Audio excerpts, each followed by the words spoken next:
If you own more than $1,000 worth of Palantir stock, you're really doing yourself a disservice if you don't listen, and I mean listen, to the earnings call. Not just read the transcript, but listen to it. This call is different than any other call that you'll go to. And there's a couple of reasons why. First of all, they all last about 50 minutes. In this call, Alex takes up the first 8 minutes. And usually the CEO, you can tell he's reading from a prepared script. Alex doesn't read from a prepared script, and I know why. He's dyslexic. And like me, I can't read from a script, and I suspect Alex can't either. So he does a 8-minute monologue, and it's all off the cuff. You can tell it. He stammers, he stutters like I do because he's not reading. And I think that's a benefit because you get the emotion from Alex that you don't get from most CEOs. And Alex is in love with his company, and he believes he is doing a service for this world that no one else is, and that he has gathered the best minds, engineers, to save this world from itself. And so you need to hear this if you have more than $1,000 invested in it.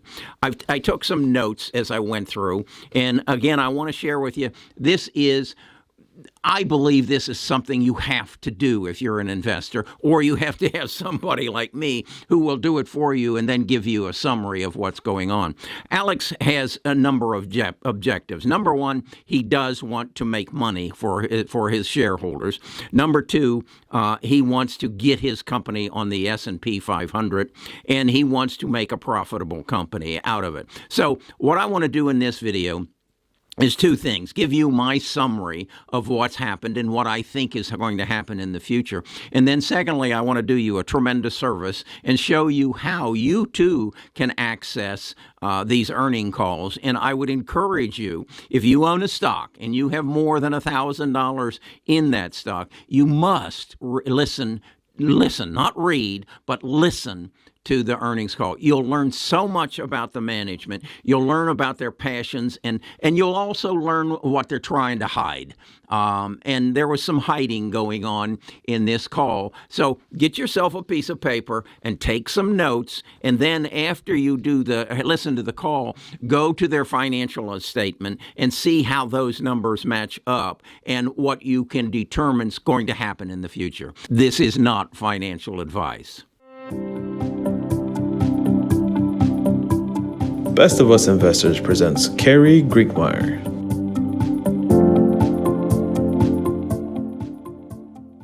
I access these earnings calls through my subscription with Seeking Alpha. You just go to the summary page of the stock you want to learn about, and you'll see this Palantir Technologies earnings call transcript. You click on that, and that takes you to a page that has the transcript, and it's all in written form. But what I do is I hit the play button, and it actually then plays it to me, as you can hear in the background. And I'm going to forward, and we're now into Alex's part of it. And what I do is I go through and allow Alex to speak to me as I read his words as well, which then gives me a good understanding of the passion that he has for the business and how I feel translate it into what's going to happen. So if as I said in the beginning, if you have more than $1,000 in any company, you need to be listening to their earnings call, and you can get that through a subscription with Seeking Alpha. There's a link in the description that will give you a discount. What is different about this call is it's extremely orchestrated. As I said, Alex opens up with an 8-minute dialogue that is totally off the cuff. He may have some notes in front of him, but it is not a written statement. It's then taken over by Ryan Taylor. He gives a 7-minute presentation, and Ryan's is very red. It's very orchestrated, and he goes through and talks about their new AIP product that's only been out for 10 weeks, and it's a total artificial intelligence product, and he believes that it is going to be instrumental in changing the world, that in the past quarter he has seen the healthcare segment or businesses grow by 93% and transportation by 129%. The government is a little bit disappointing. And in past calls, I have sensed that they are disappointed that they got their start from the government. They actually found Saddam bin Laden through his emails, and they're disappointed in their government acquisitions and growth of business. Alex, in past calls, has very openly expressed his disappointment. I, at one point, called him a crybaby, that he had a date with the government. The government canceled the date, and he said, but she'll come back to me. And that tone is still there, that they see that they believe they can do some things for the United States government to basically control or gather information against our enemies or those countries that are aggressive to us, and they aren't getting the respect that they want. And Ryan Taylor expresses that at all as well.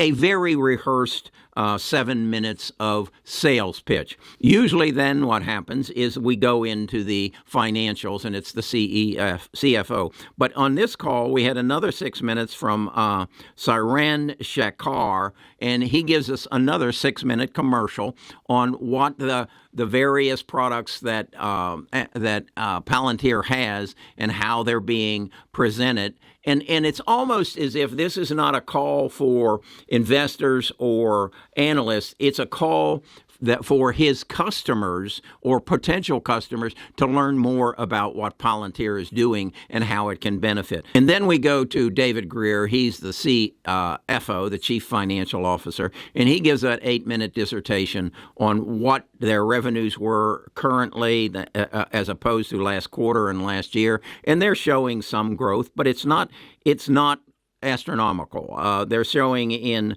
revenues up 13% and on an annual basis and 2% on a quarterly basis. That normally is poor. And they don't go crazy about it. They just give you the facts and move on. Again, this call was pretty much a sales pitch. To kind of say we did okay, but we didn't do great. They danced around the numbers. Their projections for the future were not that outstanding. I got the overall feeling that our objective is twofold: to have 3 sequential earnings gains, revenue gains, and to get in a position that we can be considered for the S&P 500. That's their number one objective. They also said that they are going to do a $1 billion stock buyback. Again, I think this is a signal that, hey, we're profitable, we believe in our stock, so we're going to buy back shares and show to the industry and show to our stockholders that we want more of what we're producing. So the call was a dance. It truly was. What do I come away from it? I think I bought back in yesterday at $15 per share, and I think that was a good buy in. I've now got my holdings up to where I want them to be. This goes into my Bus 12 portfolio. Bus 13 is all about rebuilding and bringing up the data centers and the infrastructure of the internet so that it can handle artificial intelligence. And Bus 12 is about the companies that are going to deliver you and I and the business world, the rest of the world, the software that is going to utilize artificial intelligence and machine learning to make our lives better. So this is a longer play than NVIDIA or some of the other stocks that I have in my, or super micro computers. And I hope you saw my analysis of their earnings call and how I used that to make a good buy yesterday. That's what these earnings calls are all about, so that you have a better understanding of what the company is and what its future looks like. I think Palantir's future is very bright. I think they have some of the best engineers in the world. They will be a leader in this field, but they have a rough road. I think Alex is an asset and a liability. He's extremely smart.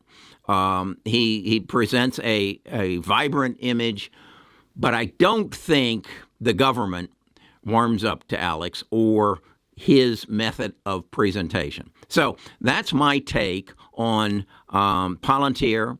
It's a hold as I am. I bought more yesterday as it went down, but I'm going to hold where I am and then try to buy into the Bus 12 portfolios other companies like Adobe, who I believe are going to deliver artificial intelligence, and also even Tesla. I've got a price target of $235.35. For some reason, I can remember that number. We're about $10 off. But again, I'll be listening to each Adobe and Tesla's earnings call and making my decisions accordingly. I suggest you do the same. If you'd like more of this, subscribe. If you want to join our tribe, get on the bus and join us on our webpage, Best of Us Investors, and you can see how you get on the bus there.